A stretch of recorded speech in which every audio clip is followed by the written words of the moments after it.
अस्सलाम वालेकुम dear student, I am Hasan Ali. Welcome to my YouTube channel. हमारी जो एक्सरसाइज है वो 1.1 जो है वो चल रही है। उसका जो क्वेश्चन नंबर थर्ड है वो आज हम स्टार्ट करेंगे। तो क्वेश्चन नंबर 3 का जो ए पार्ट है, वेरी वेरी इंपॉर्टेंट क्वेश्चन। तो जो ए पार्ट है वो हमारा है एक्सप्रेस द पैरामीटर पी। इस क्वेश्चन की जो स्टेटमेंट है उसको समझने से पहले तो मैंने आपको प्रीवियस लेक्चर में y equal F of x, हम कोई एक फंक्शन लेते थे एफ ऑफ एक्स। तो हमारे पास ये जो y है वो as a function of x है। y जो है वो x का क्या है, फंक्शन हमारे पास। तो इसको हम इस तरह लिखते थे y as a function of x। तो इस जो हमारे पास ये जो नोटेशन है इसको हम इस तरह हमने रीड किया जाता है। तो अगर फॉर एग्जांपल हमारे पास y equal to F of T आ जाए तो हमारे पास ये जो y है as a function of t। तो अब हम अपनी स्टेटमेंट की तरफ आते हैं। हमारी जो स्टेटमेंट है वो यही, express the parameter p of square as a function of its area a। और यहाँ इस क्वेश्चन में हमने जो पैरामीटर पी स्केयर है वो हमने एज अ फंक्शन ऑफ बनाना है एरिया का। जैसे हमारे पास ये y as a function of x है, इसी तरह हमने जो क्वेश्चन जो हमारा है हमने पैरामीटर p जो है वो as a function of its area a ये हमने बनाना है। तो सबसे पहले जो हमने फाइंड करना है वो है पैरामीटर, और सेकंड नंबर पे हमने एरिया। तो जो स्केयर है, आपको पता है जो स्केयर है उसकी जो फोर साइड्स हैं वो इक्वल होती हैं। तो यहाँ हम एक स्केयर बनाएंगे। तो क्वेश्चन को स्टार्ट करते हैं। तो हमारे पास ये एक स्केयर और इसकी जो लेंथ और विड्थ x और x, ये x और ये भी इसके इक्वल है, और ये x और ये साइड भी इसके इक्वल है। तो हमारे पास जो है लेंथ हम कर लेते हैं। लेट जो हमने लेंथ जो लेट की length and width, late length and width of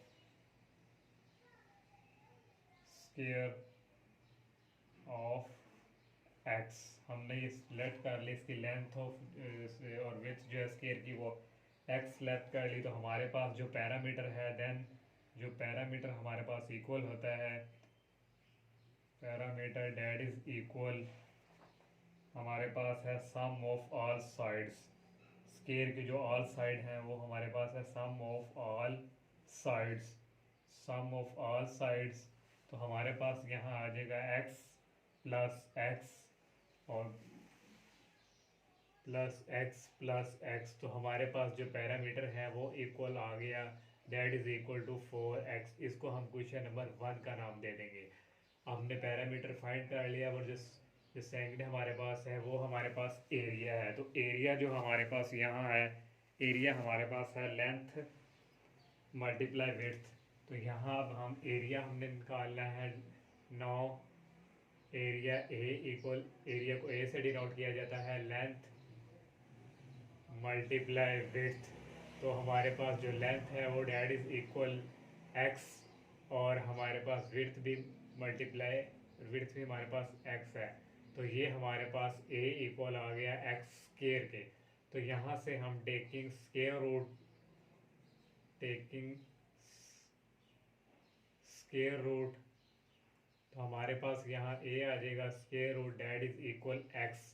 तो ये हमारे पास जो x आया है ये हम क्वेश्चन नंबर 1 में पुट करेंगे। क्यों पुट करेंगे? क्योंकि हमारी जो स्टेटमेंट है वो है पैरामीटर p, पैरामीटर p जो है उसका हमने फंक्शन बनाना है area, as a function of area a। तो इसलिए हम x की जो वैल्यू है यहाँ पुट करेंगे, तो हमारा ये जो है क्वेश्चन सॉल्व हो जाएगा। तो put in question 1, put in 1। तो हमारे पास ये आ जाएगा p इक्वल 4, और x हमारे पास है स्क्वायर रूट a। तो यही हमने जो है सॉल्व करना था। पैरामीटर जो है हमारे पास है as a function of area a। तो ये था हमारा क्वेश्चन नंबर जो है a पार्ट्स। तो जो b पार्ट्स है वो भी इसी से रिलेटेड है, लेकिन वहाँ जो हमारी जो स्टेटमेंट है वो है the volume of a cube, और वॉल्यूम उससे रिलेटेड हमारे पास वो उसको हमने एक्सप्रेस करना है। हमारे पास जो है the volume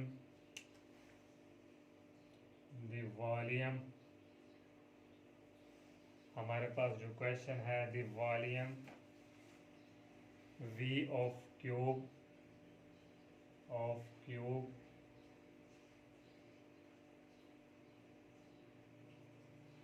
as a function of its circumference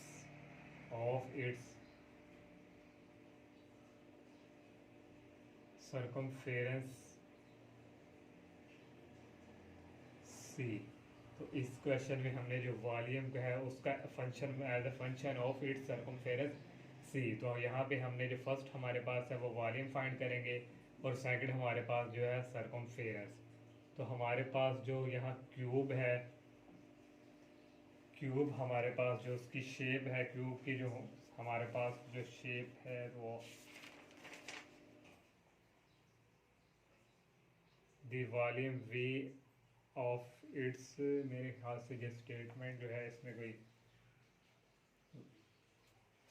sorry जो स्टेटमेंट है ये हमारी नहीं है। The volume of a cube as a function of its area A, of its area, ये सेकंड पार्ट की स्टेटमेंट थी लेकिन हमने थर्ड पार्ट की स्टेटमेंट लिख ली। चले कोई नहीं, थर्ड स्टार्ट करते हैं। As a function of its area A of its base. तो ये हमारे पास जो है थर्ड पार्ट है सी। तो इधर हमारे पास जो वॉल्यूम है उसमें हमने as a function of area A, तो हमारे पास एक क्यूब है। क्यूब जो हमारे पास है ये हम एक क्यूब बना रहे हैं।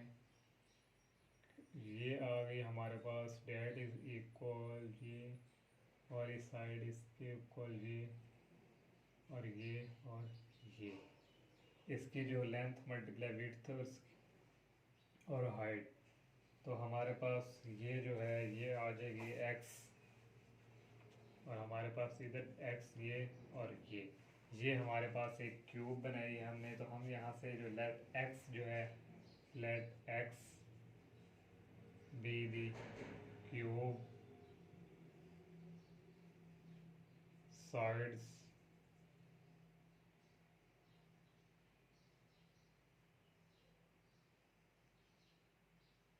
साइड। तो हमारे पास जो वॉल्यूम है, वॉल्यूम को वी से डिनोट किया जाता है, लेंथ मल्टीप्लाई विड्थ और मल्टीप्लाई हाइट। तो हमारे पास ये आ जाएगा एक्स मल्टीप्लाई एक्स और multiply x, that is equal x cube. तो ये हमारे पास आ गया है वॉल्यूम। इसको हम क्वेश्चन नंबर 1 का नाम दे देंगे। सेकंड जो हमने इसका क्यूब का जो हमारे पास एरिया है, एरिया जो हमारे पास है that is equal A equal, ये हमारे पास जो है लेंथ मल्टीप्लाई विड्थ। तो हमारे पास जो लेंथ है वो that is equal to x और विड्थ भी हमारे पास डेट इक्वल टू एक्स। तो ये हमारे पास एरिया है, area that is equal to x square. तो ये हमारे पास जो है वो एरिया आ चुका है। तो यहाँ से जो हमारे पास टेकिंग स्क्वायर रूट लेंगे तो हमारे पास ए इक्वल आ जाएगा एक्स के अंडर रूट एक्स। तो ये हमारे जो एक्स की जो वैल्यू आई है ये हम क्वेश्चन नंबर 1 में पुट करेंगे। Put in 1, put in 1। तो हमारे पास ये आ जाएगा v इक्वल एक्स, हमारे पास है इसके रूट ए और इसकी जो ये क्यूब, और इसको लिखने का तरीकाकार ये भी है 3/2, और इसको इस फॉर्म में भी हम लिख सकते हैं a और स्क्वायर रूट ए। ये हमारे पास वॉल्यूम आ गया as a function of its area A. तो ये हमारा जो सेकंड पार्ट है ये हमने सॉल्व किया। जो थर्ड पार्ट है वो भी इसी से रिलेटेड है। थर्ड पार्ट की जो स्टेटमेंट है वो हमारे पास है the area A of a circle as a function of its circumference C. जो हमारे पास एरिया है सर्कल का वो हमने as a function of circumference बनाना है। तो हमारे पास जो यहाँ सर्कल है, जो सेकंड पार्ट है उसकी मैं स्टेटमेंट नहीं लिख रहा। सेकंड पार्ट हमारे पास जो है वो है एक सर्कल हमने बनाना है, सर्कल। तो सर्कल हमारे पास है, ये हमारे पास एक सर्कल है और ये हमारे पास क्या है, रेडियस। तो हम यहाँ लेट कर लेंगे, let r with r radius of circle. तो हमारे पास जो एरिया ऑफ अ सर्कल है, area of circle that is equal pi r square. ये हमारे पास क्वेश्चन नंबर 1। और सेकंड नंबर पे हमने जो है सरकमफेरेंस ऑफ सर्कल। तो सरकमफेरेंस ऑफ सर्कल जो है, सरकमफेरेंस ऑफ सर्कल हमारे पास जो है डेट इज इक्वल, सी से डिनोट किया जाता है 2 पाई आर।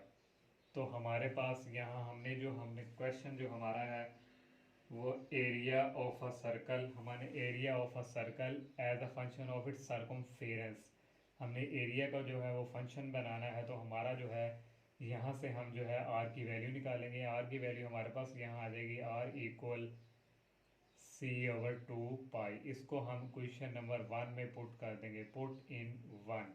तो हमारे पास जो ए है, area that is equal pi, r की जगह हमारे पास आ गया सी का स्केयर और आर का स्केयर है 2 का स्केयर 4 और पाई स्केयर, और पाई पाई से कैंसिल हो गया। तो हमारे पास जो एरिया है that is equal c square over 4 pi. तो ये हमने जो है एरिया ऑफ अ सर्कल हमने जो है as a function of circumference, तो यही हमने फाइंड करना था।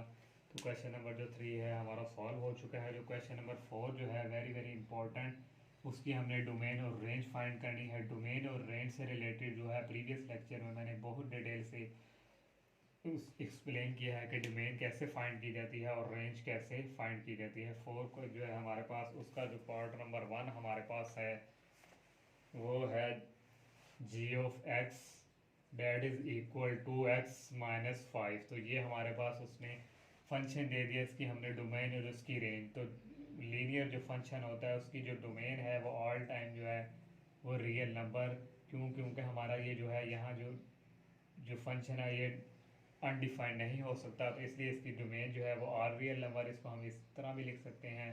और इसकी जो रेंज है हमारे पास, वो रेंज भी हमारे पास इक्वल आ गई ऑल रियल नंबर।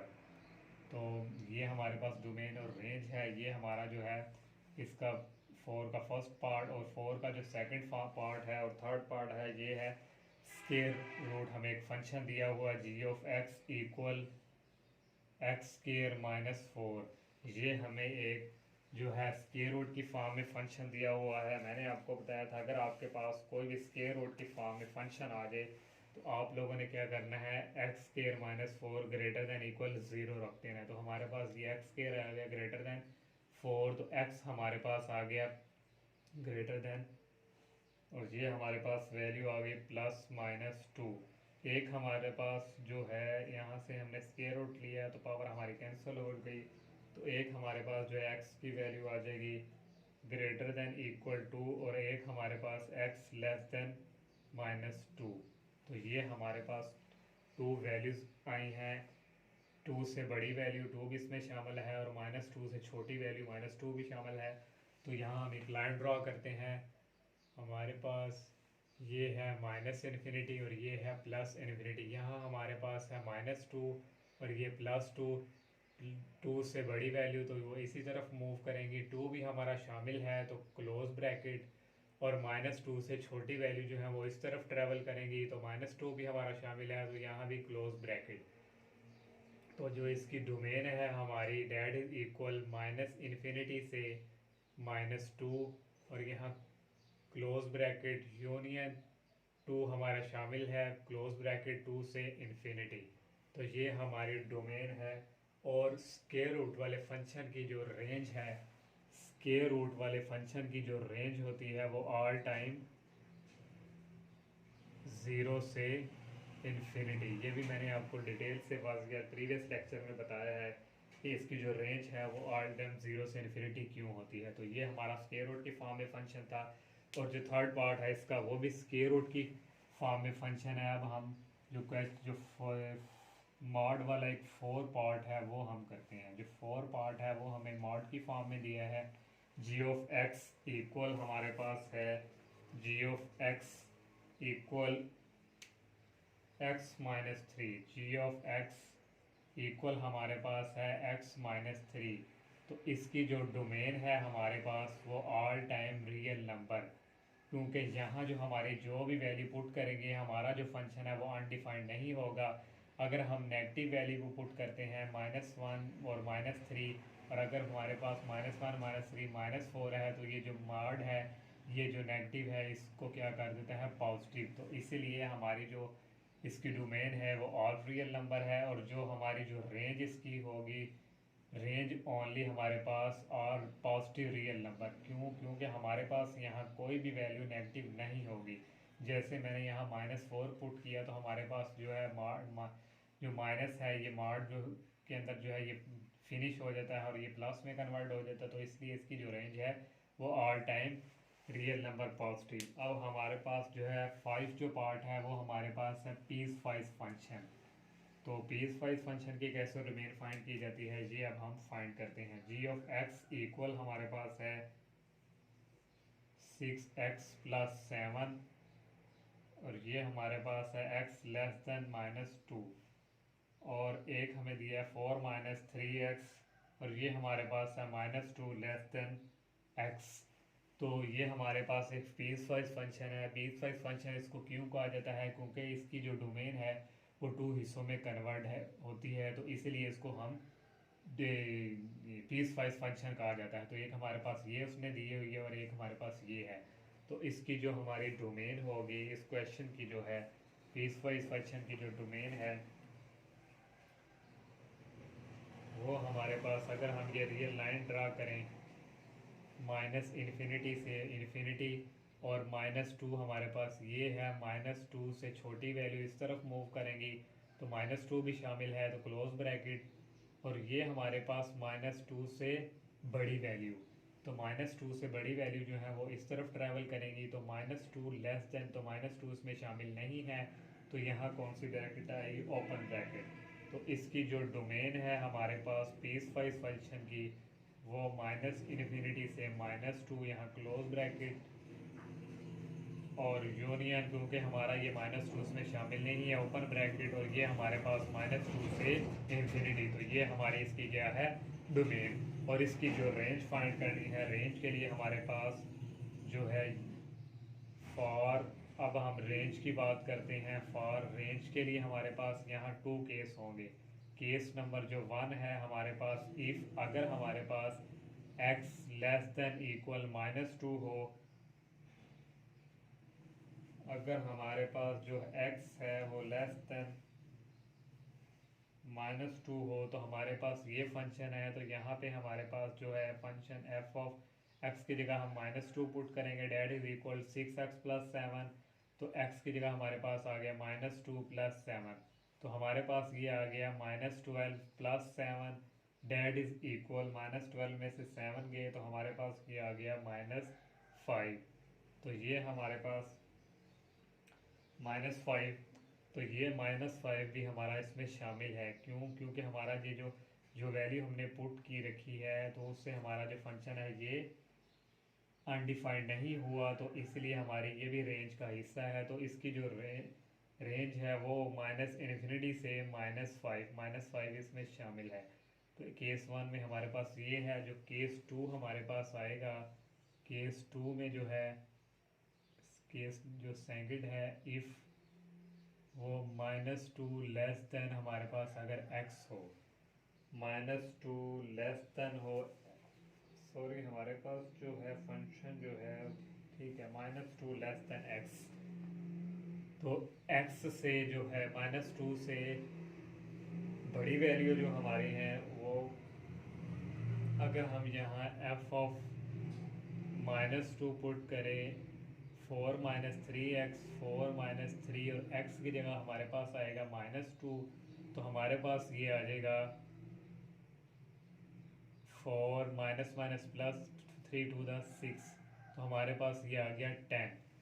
10 हमारे पास आ गया, तो ये जो हमारी रेंज है ये होगी -10 से इन्फिनिटी। इसको मैंने क्यों शामिल नहीं किया, ओपन ब्रैकेट क्यों कन्वर्ट किया, ये मैं आपको बताता हूँ। तो ये हमारी जो रेंज होगी, रेंज हमारी इक्वल होगी -इन्फिनिटी से -5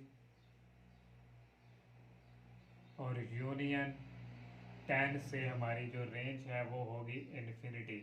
10 हमने इसमें क्यों शामिल नहीं किया, क्योंकि हमारे पास ये जो फर्स्ट केस था, यहाँ हमारे पास जो है वो डोमेन हमारी -2 जो हमारा इसमें शामिल था, तो ये हमारे डोमेन का हिस्सा था, तो इसलिए हमने ये हमारी जो रेंज है वो -5। लेकिन यहाँ हमारे पास -2 शामिल नहीं है, जो हमारी डोमेन का हिस्सा नहीं है, तो वो हमारी रेंज का हिस्सा नहीं होगा, तो इसलिए जो 10 है उसको मैंने ओपन ब्रैकेट में कन्वर्ट किया।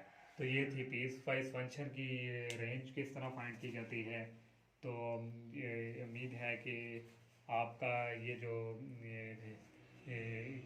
कंसेप्ट है, ये जो पीस वाइज फंक्शन की डोमेन कैसे फाइंड की जाती है, रेंज, तो इसकी जो आगे जो इसके 6 पार्ट है वो भी आप खुद ट्राई कीजिएगा इंशाल्लाह। अगर आपको फिर भी किसी कोई भी क्वेश्चन में कन्फ्यूजन हो तो आप कमेंट सेक्शन में पूछ सकते हैं। तो इजाज़त दीजिए, अल्लाह हाफिज़।